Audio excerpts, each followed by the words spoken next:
the next area we're going to work on is going to be that dreaded psoas. You guys all know what I'm talking about, the psoas.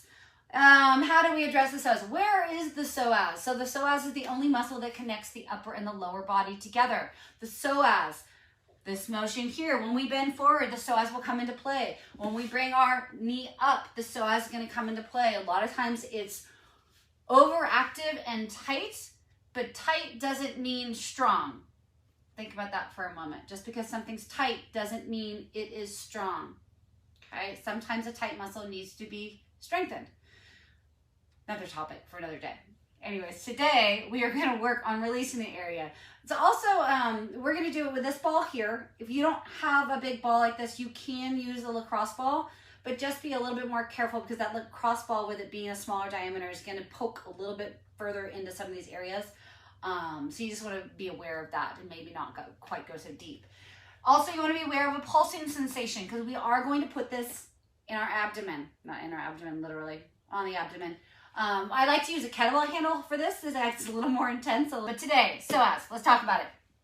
Find your belly button, okay?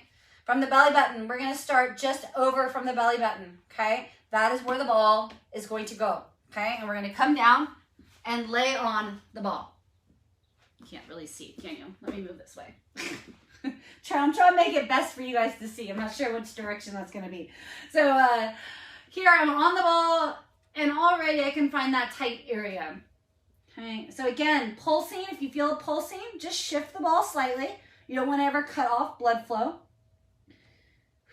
And I'm just going to relax and breathe into it. And the more I get down, I'm trying to find a spot for my arm, guys, so you can see what's going on here. This arm, if you're doing it at home, would just be kind of relaxed on the ground. I'm trying to move it out of the way for you so you can see. You can relax the head on your forearm if you'd like. And you're going to take big, deep breaths. Remember, shift the ball to where you feel that tender area or you feel that tense area. You'll know what I'm talking about when you find it. Big, deep breath. Exhale.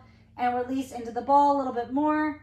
I'm just kind of using my hand to support myself and then my leg to kind of release the pressure. So you can put the leg down if you'd like, increases the pressure a little bit more, or put it up. Okay, so I move my arm over here. So if you feel like your rib cage is in the way over there, so if you're up higher and the rib cage is, you feel like tension or pressure on the rib cage from the ball, you can always move the arm up. Ow. That just intensified the stretch. I just went to a different area. So move the arm up out of the way, and then bringing this leg up a little higher will also kind of stretch that side of the body out. And then just relax into it. Like I said, you can use the lacrosse ball for this. You can also use the handle of a kettlebell. I just was adjusting my body a little bit. So you'll notice sometimes that when you're on that tense spot or the tender spot, that it will, over time, feel not quite so tender. So adjust the ball or the tool accordingly.